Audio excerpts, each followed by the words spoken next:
lequel nous sommes est un monde qui de plus en plus devient difficile et nous avons besoin que l'Éternel nous donne de la force. Alléluia. C'est la raison pour laquelle mon thème ce soir, c'est encore possible. Oui, c'est encore possible. Je vous assure, c'est encore possible. Jusqu'à la dernière minute, il est capable encore de le faire. Jusqu'à la dernière minute, il est capable encore d'agir. Mais bien aimé, il arrive des moments où notre esprit est tellement épuisé à force de courir, à force de se battre, de lutter. Il y a certains qui ont lutté. Et quand l'heure de la récompense était arrivée, ces personnes ne pouvaient plus jouir de la récompense. Pourquoi? Parce que n'ayant plus de force, ces personnes-là ne pouvaient plus profiter de la grâce et de la bénédiction. Pourquoi? Parce qu'on passait toute leur vie à lutter. Et là, les personnes se posent la question de savoir, mais pourquoi c'est à moi que ça arrive? Vous savez, quand Dieu identifie quelqu'un dans une famille, quand Dieu pose son regard sur quelqu'un dans une famille, de cette même manière, le diable aussi a trouvé son jeu. Le diable aussi décide d'attaquer cette personne pour ne pas que le plan s'exécute. Alors, est engagé un combat entre ce que Dieu veut et ce que le diable veut imposer. Alors, tu te retrouves au milieu d'une guerre et il faut que Dieu ait la gloire. Il faut que Dieu ait la gloire. Il faut que Dieu puisse te permettre de pouvoir gagner cette bataille. Il faut que tu puisses y mettre du tien, mettre de la volonté pour que tu puisses sortir de là. Mon thème ce soir, c'est encore possible. Vous savez, quand vous êtes en train de lutter, il arrive un moment où vous vous retrouvez sur un fil où ça passe, où ça casse. Et ce qui fait la différence, c'est ton état d'esprit. Ce qui fait la différence, c'est ce que tu penses de toi. Ce qui fait la différence, c'est ce que tu crois Dieu capable de faire. Ce qui fait la différence, c'est ce que tu penses que Dieu est capable de faire jusqu'à la dernière minute et ce que tu as vu Dieu faire. Alors, voilà Dieu qui dit à un peuple, je vous ai donné une terre et cette terre-là, elle est à vous. Là-bas, coule le lait et le miel. Vous connaissez l'histoire. Alors, la Bible dit que Moïse, qui conduit le peuple, décide d'envoyer 12 espions. Il prend 12 espions et les espions sont choisis dans chaque tribu. Il y en avait 12 et chaque tribu proposait quelqu'un. Donc, quelqu'un qui était apte à pouvoir faire un bilan correct. Donc, il y avait un minimum de témoignages. Ce n'étaient pas des gens qui étaient pris comme ça au pif. C'était des gens qui, quand vous prenez nombre 13, c'était des gens qui étaient sélectionnés selon un critère bien précis. Alléluia.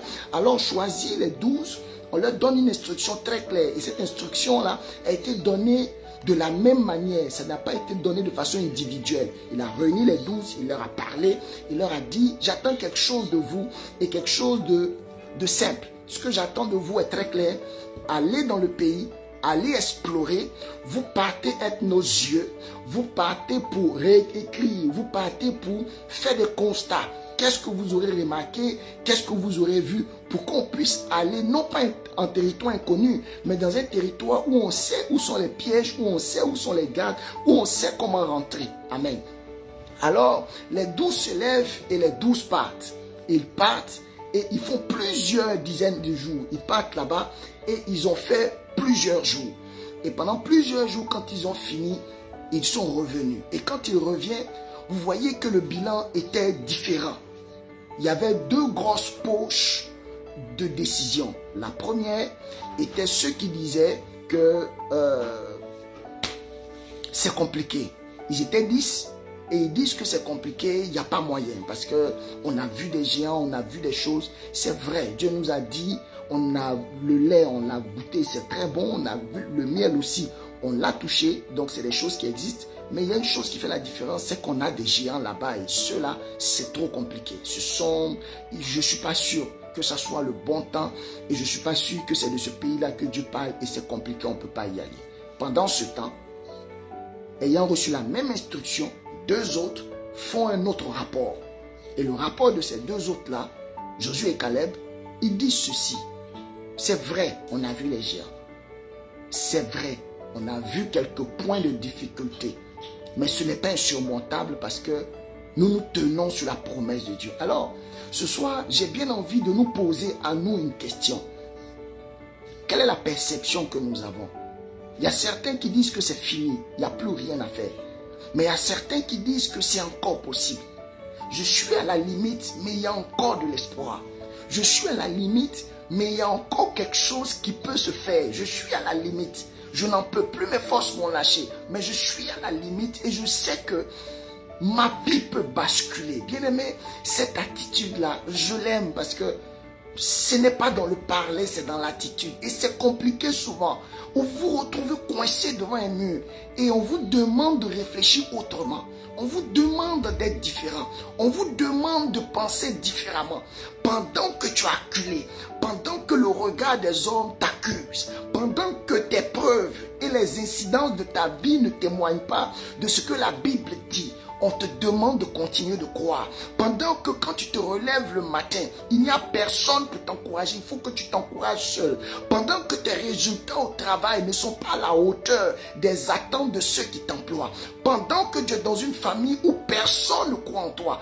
Tout ce qu'on te demande encore pendant que tu es dans cette limite de rupture, c'est de te dire que c'est encore possible. C'est de te dire qu'il y a encore un petit espoir, même si c'est 2%, même si c'est 3%, même si les indications disent qu'il y a encore 0,2%. Bien aimé, c'est encore possible. Et je suis venu dire à quelqu'un ce soir, mon message n'est nul autre que ça. Même s'il y a un minime de pourcentage, c'est encore possible. Et je vous assure, parce que Dieu est le seul qui soit capable de réagir à la dernière minute. Je vous le dis. Mais pour que ça marche, pour que la mayonnaise prenne, il faut que toi tu y crois. Parce que je vous assure, ce qui relève de notre responsabilité, c'est de croire que c'est encore possible. Bien heureusement, on ne paye pas de facture pour croire. On ne paye pas pour croire. Il n'y a pas de l'argent qu'on donne pour croire. Il faut que tu transcendes les situations présentes et que tu te dis c'est vrai, voilà la réalité que j'ai. Je n'ai pas ceci, je n'ai pas cela, je manque de ceci, je manque de cela, je n'ai pas reçu ceci, je n'ai pas été dans les conditions de cela. Mais dis-toi que Dieu peut changer ton histoire. Quand la Bible nous raconte l'histoire de certaines personnes, qui ces personnes sont parties de rien et ont eu l'effet multiplicateur qu'est l'Éternel et sont arrivés à être aujourd'hui des gens sur qui on peut compter, c'est parce que c'est possible. La Bible n'est pas seulement un livre d'histoire, c'est la parole de Dieu. Elle contient la parole de Dieu. Donc ce que Dieu a fait déjà, il est capable de le dupliquer et de le refaire avec une autre teinture en tenant compte de ta réalité. C'est la raison pour laquelle tu es le seul et tu es la seule personne à continuer à y croire. Alléluia. Alors, je vais étayer mes propos par une histoire dans la parole. Une histoire qui est dans la Bible, Bible que vous avez. Et cette histoire-là vient pour conforter ma position que même jusqu'à la dernière minute, Dieu est encore capable d'agir. Alors, cette histoire est contenue dans le livre de Luc, l'évangile selon Luc, le chapitre 7, à partir du verset 11. Il n'y a rien qui est écrit dans la Bible au hasard. Il n'y a rien qui est écrit dans la Bible au hasard. Toute histoire qui est dans la Bible, toute histoire qui a existé, qui est dans la Bible, nous donne une leçon et nous permet de comprendre un certain nombre de choses.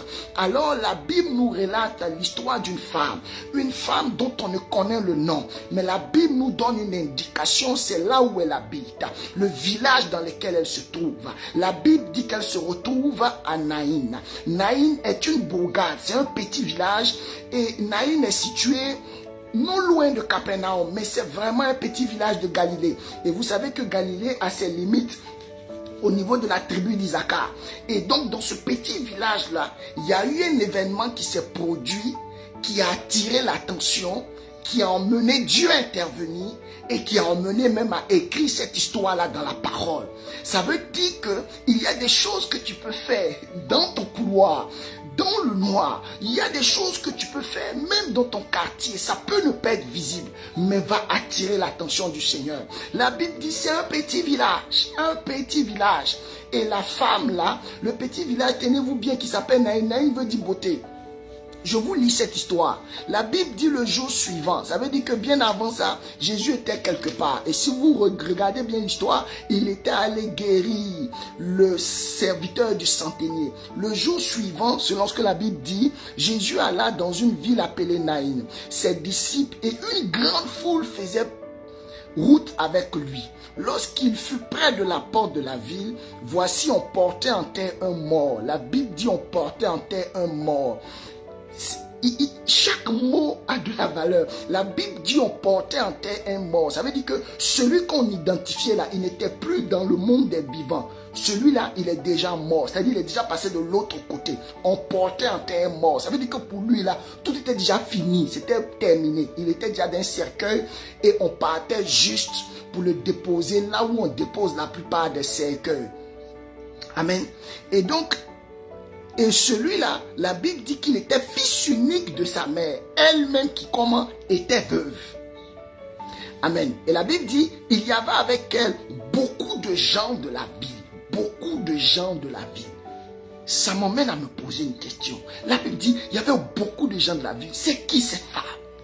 C'est qui cette femme dont le malheur alerte toute la ville jusqu'à ce que beaucoup de gens viennent? Cette femme était certainement dans un service peut-être public, je ne sais pas, la Bible ne le dit pas, mais je donne des indications. Ça veut dire que cette femme n'était pas une femme qui vivait dans son coin et puis elle était là, elle n'avait pas d'interaction avec les autres. Non, la femme avait certainement des interactions avec les autres parce que son malheur a touché toute la ville.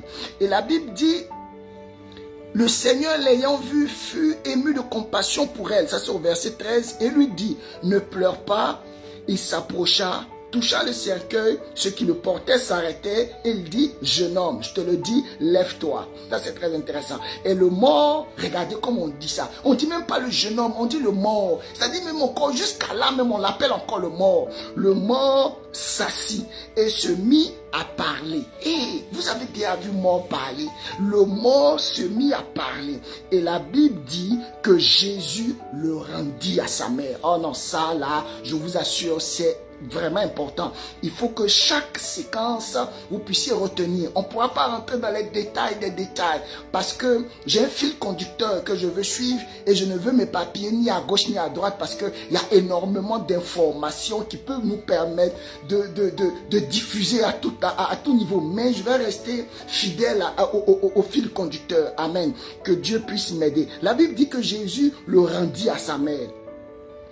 Tous furent bien sûr saisis de crainte et glorifiaient Dieu, disant, un grand prophète apparu parmi nous et Dieu a visité son peuple. Le verset 17, cette parole sur Jésus se répandit dans toute la Judée et dans tout le pays d'alentour. Alors voilà notre histoire. Et je vous ai dit que c'est encore possible. Ça, c'est le thème. Mais cette histoire, elle est remplie de choses qui nous permettent de nous poser des questions. Donc, voilà une histoire connu de vous certainement, pour ceux qui lisent la Bible. La Bible dit que cette histoire se passait dans une bourgade, une toute petite ville qui s'appelle Naïm. Et là-bas, il y a eu un événement qui s'est produit. La Bible dit qu'il y a un jeune homme qui lui était le fils unique d'une femme qui elle-même avait perdu son mari parce que la Bible dit qu'elle était veuve. Donc il y avait un malheur qui avait déjà frappé cette dame. Et cette dame-là continuait à respirer parce qu'elle avait un seul enfant. Elle avait un seul enfant, c'était son enfant unique. Donc tout ce qu'elle faisait en termes de force, quand elle se levait, tournait autour de l'enfant. C'est-à-dire que son enfant était désormais son espoir. Et quand elle se levait le matin, elle avait espoir que cet enfant-là pouvait lui continuer à lui donner le sourire. Alors, toute sa vie tournait autour de cet enfant. Jusqu'au jour où un autre malheur frappe la dame. Quand vous allez regarder, vous allez vous demander, mais c'est quelle injustice ça? Pourquoi? Or, la ville de Naïm veut dire beauté. Regardez comment de la beauté peut sortir de telles calamités. Il y a des choses qu'on ne peut pas comprendre. Comment d'une beauté peut sortir de telles calamités? Et étant une petite bourgade, tout le monde savait la vie de tout le monde. Mais cette femme, je vous assure, avait l'habitude d'interagir. Dans d'autres versions, on dit plusieurs sont venus pleurer avec elle. Ça veut dire que cette femme était certainement, peut-être qu'elle vendait dans un quartier et tout le monde achetait ses produits. Peut-être qu'elle travaillait dans l'enseignement, je ne sais pas, la Bible ne dit pas, mais ce sont des suppositions que je fais. Elle travaillait certainement dans l'enseignement, elle peut-être prenait les enfants de première année, deuxième année, ça dépend. Donc la plupart des des parents du petit village la connaissaient. Peut-être que c'était une femme qui était dans une position d'influence et donc elle avait des avis peut-être tranchés et tout le monde la connaissait. Mais la Bible dit que le malheur qu'il a tapé a affecté toute la ville, a affecté tout le village, a affecté beaucoup de personnes et des gens sont venus pour pleurer avec elle. Mais faisons juste une pause sur la douleur de cette femme. Elle n'a pas encore fini de pleurer son mari, elle n'a pas encore fini de pleurer une partie de sa vie qui s'est évanouie et qui est partie et qu'elle est obligée de gérer avec. Elle est obligée de regarder son enfant et chaque jour donner le meilleur d'elle-même en disant que ton papa a voulu que tu sois comme ça. Mon mari qui est ton père a voulu que tu sois comme ça. Imaginez une mère monoparentale qui est en train d'éduquer son enfant et de transcender sa douleur pour lui donner le meilleur. Bien aimé, il y a des douleurs qui sont indescriptibles. Même en français, il n'y a pas de mot pour ça. Quand un parent perd un enfant, il n'y a aucun mot, ni en anglais, ni en français. Il n'y a pas de mot qui trouve là parce qu'ils ne peuvent pas décrire cette douleur parce qu'elle est intenable. Certaines femmes l'ont déjà vécu, certaines mères l'ont déjà vécu, certains pères l'ont déjà vécu. Et je vous assure, c'est une douleur indescriptible. Alléluia.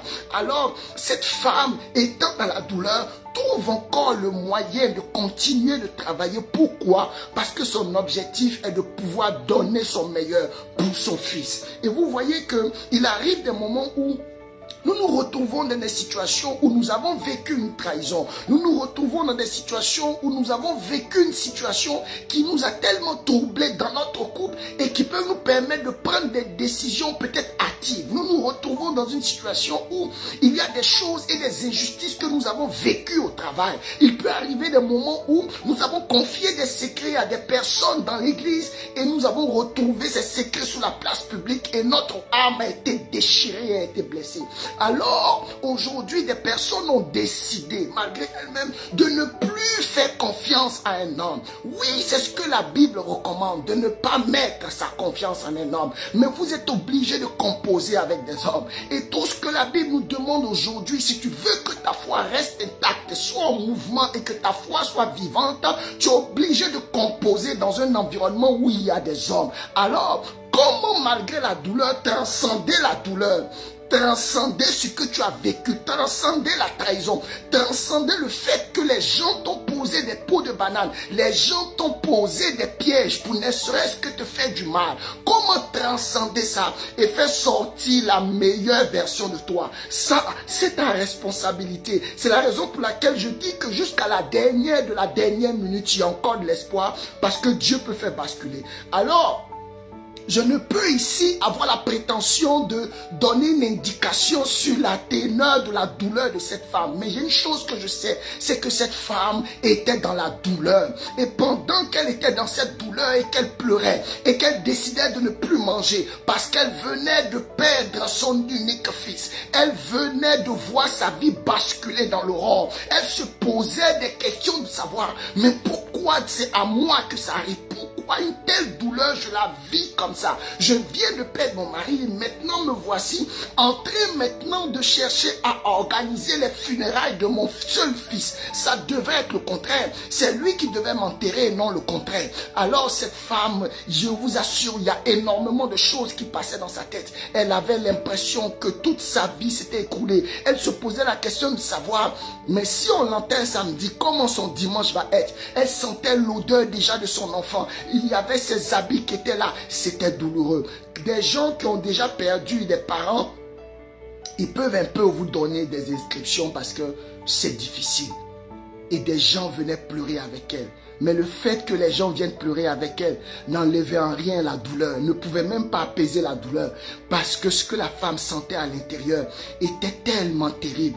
Et voilà, elle se disait que sa vie était terminée. Elle se disait que sa vie s'était foutue. Comme certains aujourd'hui se disent que ça fait la 4e fois que je passe le même examen. Je ne peux pas le réussir, c'est pas la peine, je laisse tomber. Dans tous les cas, peut-être que Dieu ne veut pas. Je vous fais attention, attention. C'est pas parce que tu échoues dans un examen examens que Dieu ne veut pas. Il faut faire attention dans l'interprétation que tu as dans une situation. Ça fait la 5e fois que tu passes le même concours. Tu le passes, tu ne sais pas. Qu'est-ce qui fait le blocage? Et tu arrives à un point où tu dis, je ne veux plus faire le concours et je vais m'orienter dans autre chose. Dans tous les cas de figure, l'objectif est de pouvoir rester dans le game. Je ne suis pas obligé de continuer dans cette voie-là. Alors, n'importe qui peut penser comme ça. Mais ceux qui réussissent, ce sont ceux-là qui, malgré les échecs répétitifs, trouvent encore la force de dire, je vais encore passer ça pour une énième fois. C'est facile de le dire, mais quand tu ne l'as pas vécu, c'est compliqué de le faire. Comment te réveiller pendant qu'il y a déjà un chemin d'échec qui est déjà tracé? Comment arriver à contourner le chemin? Comment arriver à donner un autre verdict à quelque chose qui est comme semblant déjà écrit? Comment arriver à transcender ce chemin-là et à faire écrire un autre chemin pour que ton esprit puisse arriver à capter la réussite au lieu de l'échec qui devient répétitif? Mes amis, c'est difficile. Mes frères et sœurs, c'est compliqué. Ce n'est pas évident. Et l'histoire de cette femme-là nous donne des indications. C'est pas facile. Et le jour J arrive, elle part pour enterrer son enfant. Imaginez son enfant qui est couché dans un cercueil. Il est inerte, plus rien ne bouge. Voilà certains aujourd'hui dont une partie de leur vie est couchée dans leur cercueil. Voilà certains aujourd'hui qui sont là, qui travaillent, qui donnent le sourire, qui vont à l'église, qui décident même de faire des activités. Tout le monde pense que dans leur vie tout va bien, mais il y a une partie de leur vie qui est couchée dans un cercueil. Il y a des gens dont la vie de foyer est couchée dans un cercueil. Il y a des gens dont l'interaction avec leurs frères et sœurs est couchée dans le cercueil. Il y a des gens dont c'est-à-dire que la vie qu'ils ont avec leurs parents est couchée dans le cercueil. Il y a des gens qui ont fait des efforts sur des efforts, mais le monde des finances, leur vie financière est encore couchée dans un cercueil. Et ils se disent c'est terminé. Il faut que j'aille enterrer ça parce que je sais que ça ne peut plus marcher. Il y a des gens dans la vie professionnelle, ils ne font que changer de travail. Ils ne sont pas stables dans le travail. Pourquoi? Ils sont arrivés à un point où ils disent que c'est terminé pour moi. Je ne peux plus rien faire. Des gens entrepris, se sont mis dans l'entrepreneuriat, ils ont entrepris, ça n'a pas marché, ils ont fait une entreprise, ça n'a pas marché, ça n'a pas marché jusqu'à un point où ils disent ok, cette partie de ma vie là, c'est terminé, je ne peux plus rien faire, et ont décidé de le mettre dans un cercueil et aller le déposer. Ils avaient un rêve, ils avaient un rêve. Il y avait quelqu'un qui avait un rêve. Il y avait quelqu'un qui avait un projet. Il y avait quelqu'un qui a décidé de faire sortir sa famille de la pauvreté. Et qui a décidé de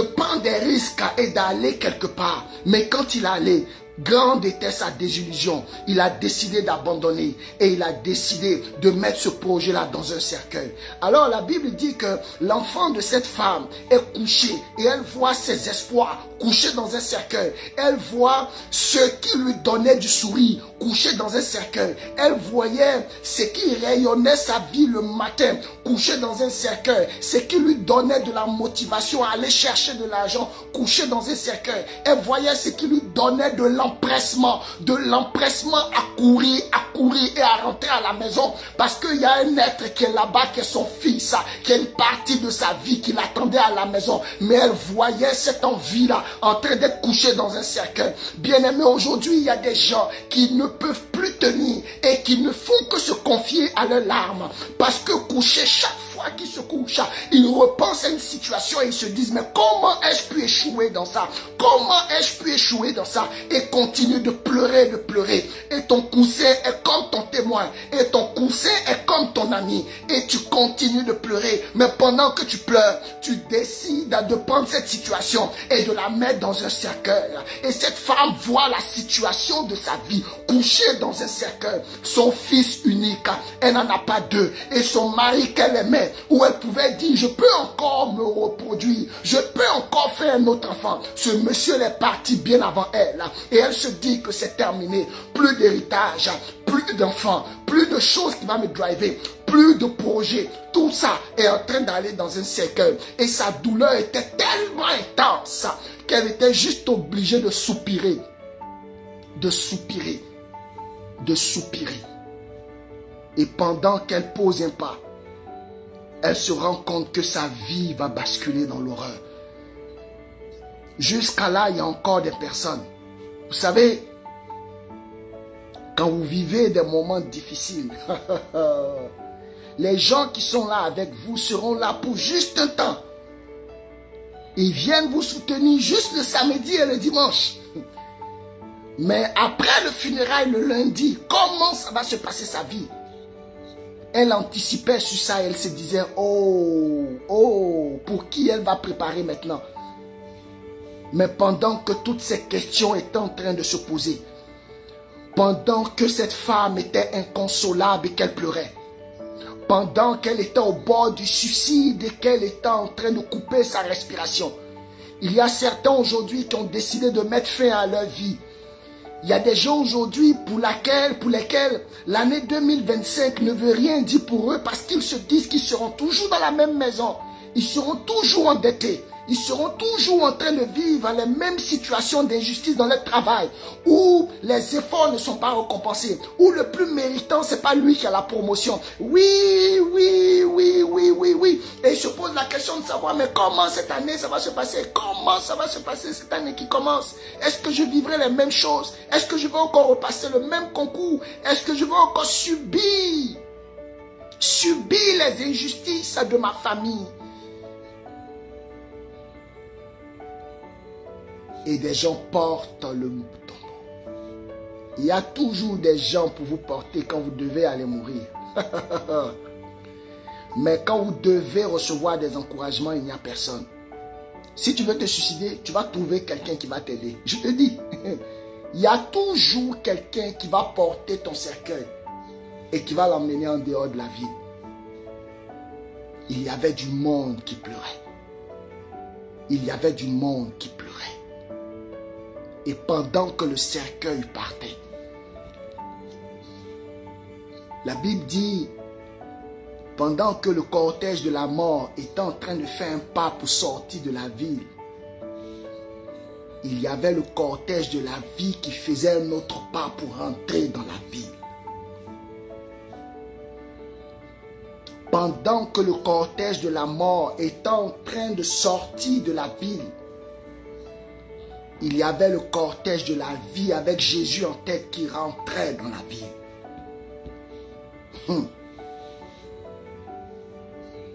Les brassis Shadabakante. Je ne sais pas dans quel cercueil ils t'ont mis. Je ne sais pas dans quel cercueil tu as décidé de te mettre. Mais laisse-moi te dire ce soir, même si c'est une infime proportion, il y a encore de l'espoir. Et la Bible dit que Jésus fut ému de compassion. Jésus n'a pas été juste sensible, non. Mais il a été ému de compassion.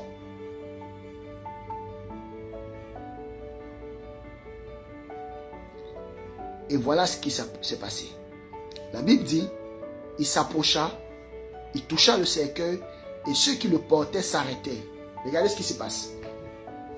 Je suis en train d'atterrir, suivez-moi bien. La Bible dit, il s'approche. Normalement, il s'approche, les gens ne le connaissaient pas parce que si les gens le connaissaient, pendant même qu'il s'approche, même ceux qui portaient le cercueil allaient s'arrêter. Mais la Bible dit qu'il s'approche, il va jusqu'à toucher le cercueil et c'est en ce moment-là que les gens s'arrêtent. Ça veut dire que les gens qui l'ont suivi là ont eu le temps de briefer les gens qui étaient là pour dire que celui-là, il est capable de ressusciter un mort. On l'a déjà vu faire, il sait le faire. Donc, ceux qui portaient le mort ne savaient pas qui était Jésus. Ils ne le connaissaient pas parce que il est venu, il s'est approché, il devait s'arrêter. Mais c'est après qu'il est touché que les gens s'arrêtent. Alors les gens s'arrêtent et lui il parle aux morts.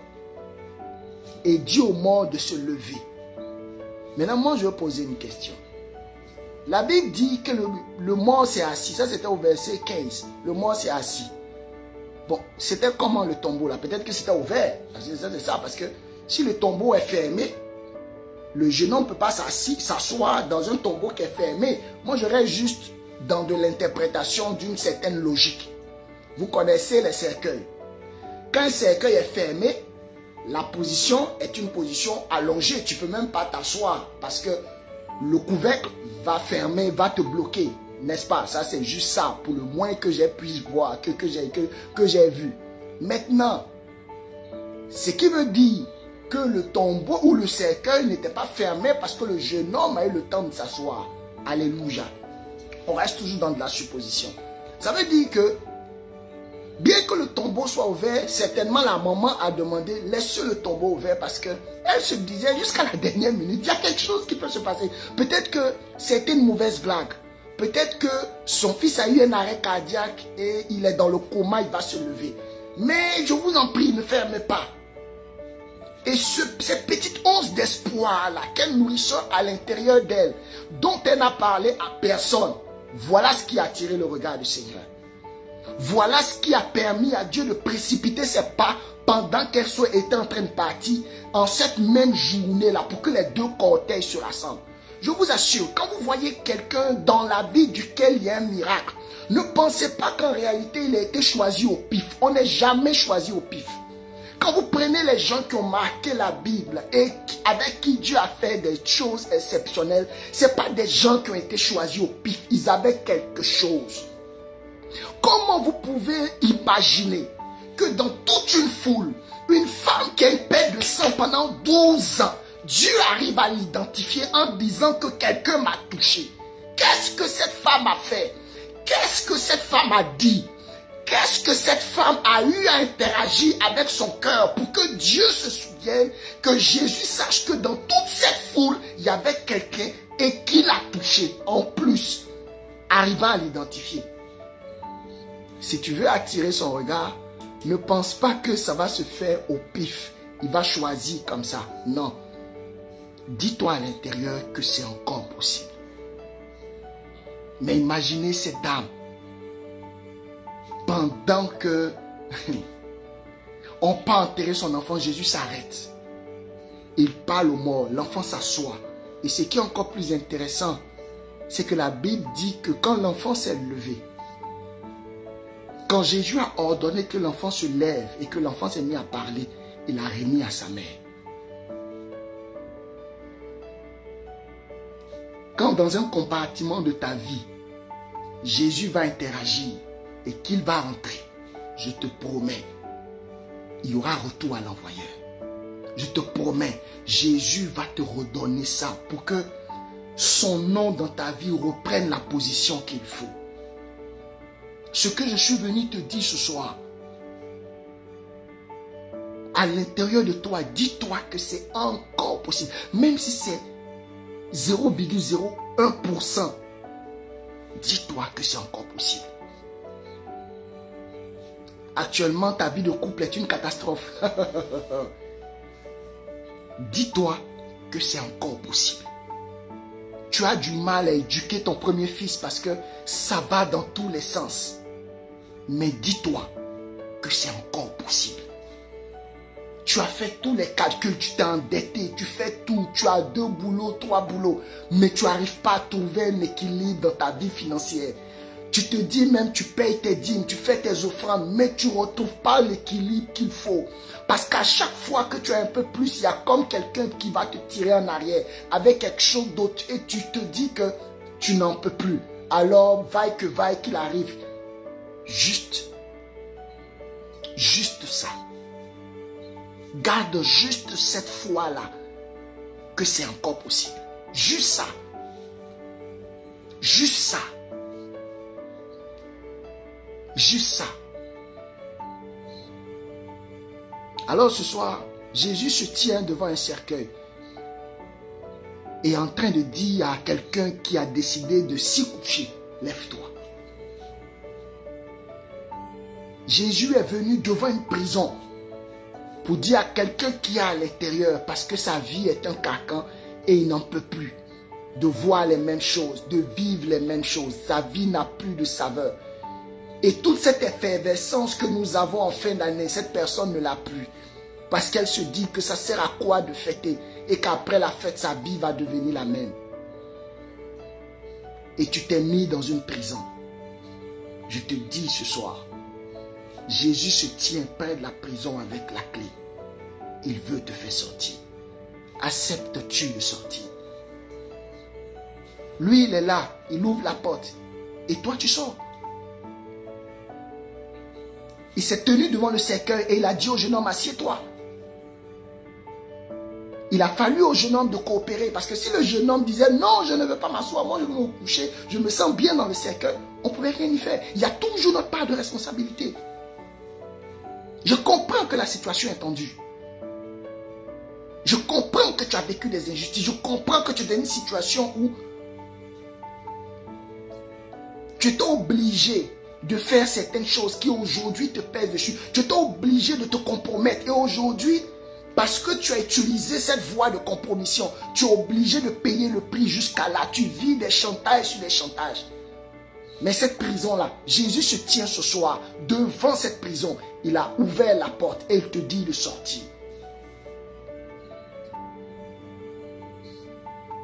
Il est le seul qui est capable d'arrêter un cercueil en plein mouvement, en plein vol. Arrêter le cercueil et de demander aux morts qui se trouvent dans le cercueil de s'asseoir. Il est le seul. Et tu ne peux pas décider de composer ta vie sans lui. Ce n'est pas possible. Je te dis, connaître le Seigneur et avoir Dieu dans sa vie, ce n'est pas négociable. Parce que si tu as fait tes efforts jusqu'à aujourd'hui, là, rien n'a marché. Rien. Tu as fait, tu es allé où? Tout ce qu'il te demande, c'est une coopération et une confiance exclusive. Ça n'a rien à voir avec les sciences exotériques ou les sectes à gauche, à droite qui racontent leur vie. Non, il faut faire ceci d'abord. Non, lui, il te dit, il t'aime naturellement. Lui, il t'aime. Que tu sois bon ou mauvais, lui, il t'aime.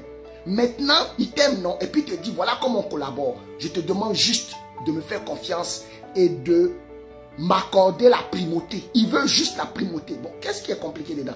C'est pas compliqué. Parce qu'en réalité, si tu te fais attaquer et que tu es un adversaire, c'est parce qu'en réalité, l'adversaire ne veut pas. Je vais te dire une chose. Et là, je vais conclure. Tu penses que les gens veulent que tu réussisses. Même tes voisins ne veulent pas que tu réussisses. Parce que ta réussite est pour eux un souvenir de leur échec. Les gens dans ta famille ne veulent pas que tu réussisses. Parce que ton oncle ne veut pas que tu réussisses. Parce que si tu réussis pour ton oncle, il va se souvenir que lui, il a échoué là où tu as réussi. Donc, il est obligé de mettre des situations, souvent même de faire des prières contre toi. Tu te demandes, mais où te vient tout cet acharnement et cette fatigue émotionnelle? C'est parce que des gens prient contre toi. Ils ne veulent pas que tu réussisses. Donc, c'est un combat que tu ne peux pas gagner seul. Tu ne peux pas. Tu ne peux pas. Il n'y a aucun champion qui arrive à devenir champion dans n'importe quelle discipline si ce n'est pas pris un coach. Et le meilleur coach, c'est l'Éternel. C'est Jésus-Christ. Et lui, il dit, il veut te coacher pour bouger avec lui. Il veut que cette bataille-là, vous la remportez ensemble. Parce que ta victoire est sa gloire. Et ta victoire, bien que ça démontre l'échec de l'ennemi et des gens qui prient contre toi, lui, il veut que tu réussisses. C'est pour ça ce soir, il dit lève-toi du cercueil. Lève-toi. Lève-toi du cercueil. Lève-toi. Tu as été trahi 2 fois, 3 fois, 4 fois. Je suis d'accord, je te le concède. Oui, tu t'es couché dans le cercueil. Maintenant ce soir, lève-toi du cercueil. Parce qu'il a arrêté le cercueil. Il y a 11 ans, tu as fait un mauvais choix de mariage. Je suis d'accord, il n'y a pas de problème. Mais là, on n'est plus à ce stade-là. Maintenant, c'est comment faire pour que tu puisses avoir ton kit de survie. Lui, il veut te donner le kit de survie. Parce que là où tu es là, ce n'est plus le moment de dire non, j'aurais dû. On n'est plus là-bas. On est maintenant. Comment tu fais pour résister à toutes ces flèches qui arrivent et à sortir du game vivant? C'est pour ça qu'il est là. C'est pour ça qu'il arrête le cercueil. Évitons d'être dans du christianisme traditionnel. Tu pries, il n'y a aucune émotion. Bon, tu pries pour qui? Tu pries pour que les autres disent que tu pries. Ça, il n'y a pas de sens. Ne fais pas ça. Parce que ce sont des erreurs que nous avons commises. De prier pour faire savoir qu'on prie. Non, on ne fait pas comme ça. Et on a fini par se mettre dans des prisons pour rien. Mais Jésus aujourd'hui, mais la Bible dit que c'est en lui qu'il y a la liberté. Si Christ t'a franchi, tu as la vraie liberté. Pourquoi se contraindre dans une prison que nous avons fabriquée de nos propres mains à cause des regards des autres? Pourquoi? Pourquoi? Il dit aux morts, il n'a même pas parlé à la mer. Il dit aux morts, lève-toi. Je ne sais pas ce que tu as mis dans le tombeau. Je ne sais pas ce que tu as mis dans le cercueil. Mais que cette chose se lève ce soir. Ce sont tes finances. Dis à tes finances de se lever. C'est ta vie émotionnelle. Dis à ta vie émotionnelle de se lever. C'est ta vie spirituelle. Dis à ta vie spirituelle de se lever.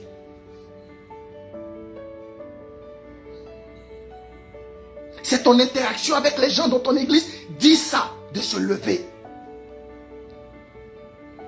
C'est ton engagement dans l'environnement dans lequel tu es, que tu as mis dans le cercueil. Dis à cette situation de se lever.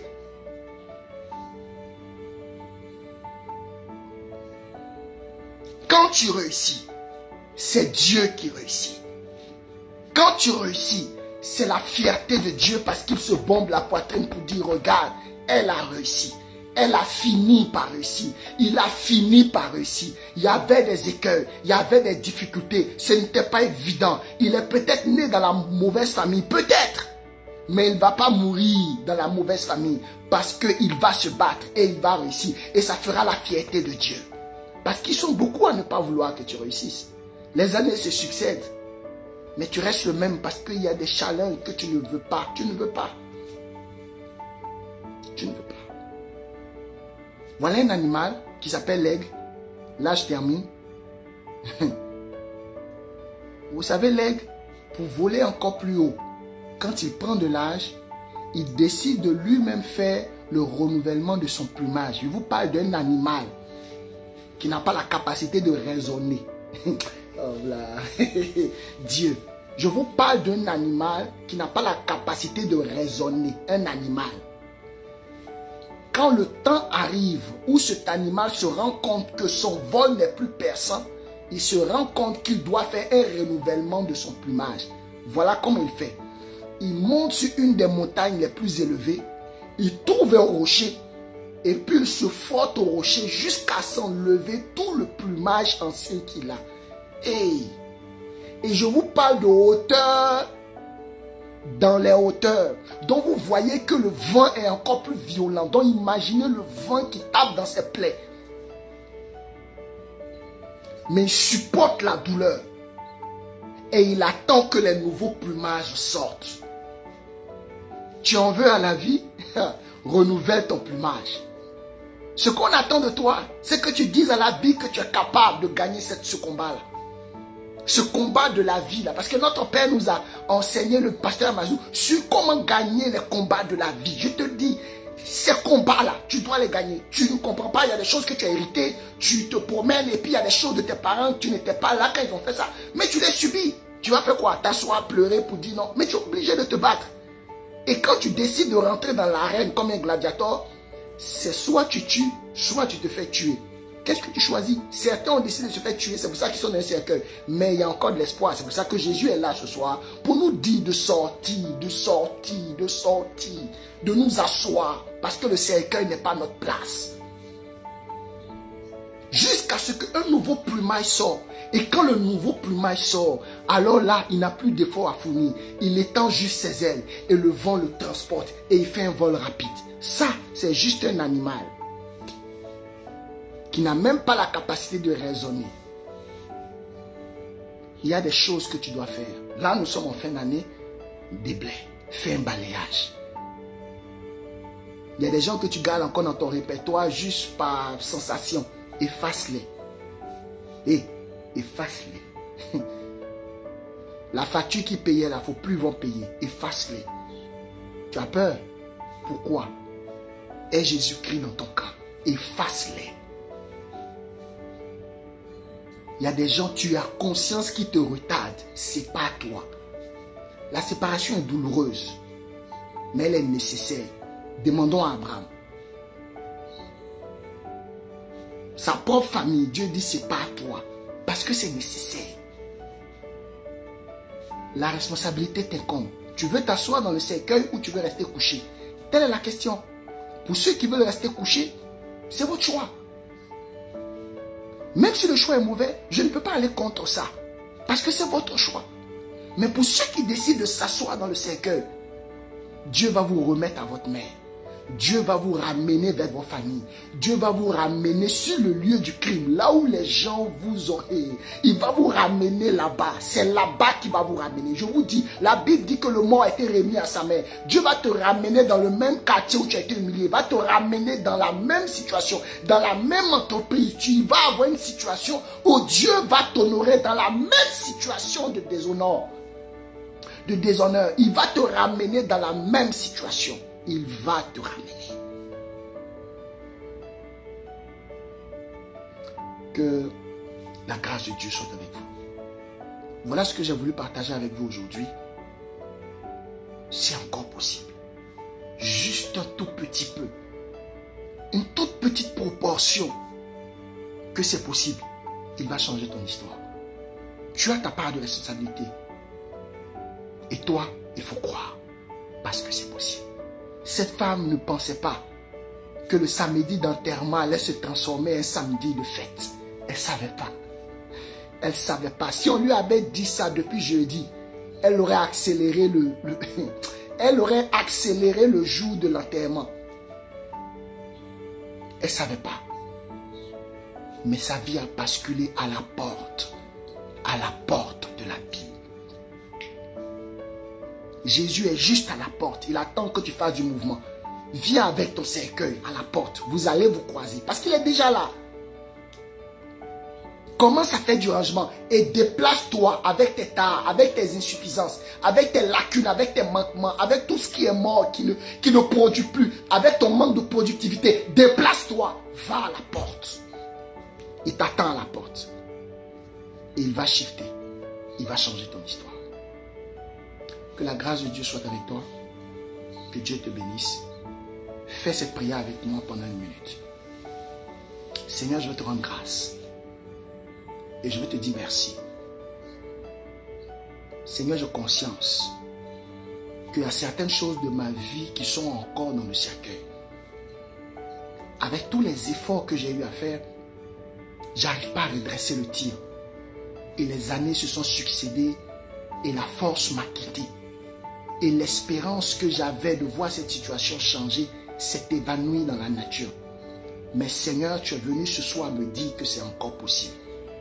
Tu es venu me dire ce soir que je peux encore compter sur toi. Tu es encore venu me dire ce soir, Seigneur, que j'ai encore une infime possibilité de croire que ça peut basculer. Et ce que tu attends de moi, c'est que je me déplace avec mon cortège de la mort jusqu'à la porte de la ville. Parce que toi, tu y es déjà. Seigneur, ça va me prendre du temps peut-être, mais je veux avoir cette volonté-là, de poser un pas après un autre pas. J'ai conscience que certains poseront des pots de banane pour me faire glisser parce que le diable n'a aucun intérêt que je puisse me déplacer mon cercueil, que je puisse déplacer le cortège de la mort jusqu'à la porte de la ville, parce qu'il sait qu'il y aura un shift, un changement, que Jésus est à la porte de la ville pour changer mon histoire. Et j'ai conscience, Seigneur, ce soir, que ma victoire est ta victoire, que ma victoire va rappeler l'échec de certains membres de ma famille. C'est la raison pour laquelle je suis combattu. Que ma victoire va rappeler à certains oncles qu'ils ont échoué là. Mais Seigneur, il y a une chose qu'ils n'ont pas pris en compte. C'est de savoir que mon mentor, mon coach, c'est Jésus-Christ. Et toi, tu n'échoues jamais, Jésus. Tu n'échoues jamais. Tu n'échoues jamais. Et ils n'ont pas mis ça dans le paramètre. Ils n'ont pas mis ça dans le paramétrage. Parce que à coup sûr, ça prendra le temps que ça va prendre. Mais je réussirai ma vie. Merci Seigneur pour ta grâce. Merci pour cette fin d'année qui va se dérouler comme prévu, avec encore un témoignage de dernière minute. Oh oui, Éternel mon Dieu, comme un match de football, un but aussi décisif qu'on marque dans les arrêts de jeu a plus de valeur en termes d'émotion sur le plan comptable, Éternel mon Dieu, et qui fait autant mal à l'ennemi. C'est ce but-là que je marquerai dans cette fin d'année. Un but décisif, un but inattendu, mais un but qui va changer le cours de la rencontre, le cours de mon positionnement, le cours de l'amour que j'ai pour toi, le cours, Éternel mon Dieu, de ma position en Christ dans le monde spirituel. Seigneur, je suis en attente et je sais que ce but-là sera marqué dans les ultimes secondes. Et je vais célébrer pour te rendre gloire, parce que ma victoire te rendra gloire, parce que ma victoire est pour toi. Père, ma vie, je la réussirai. Au nom de Jésus-Christ. Amen. Amen.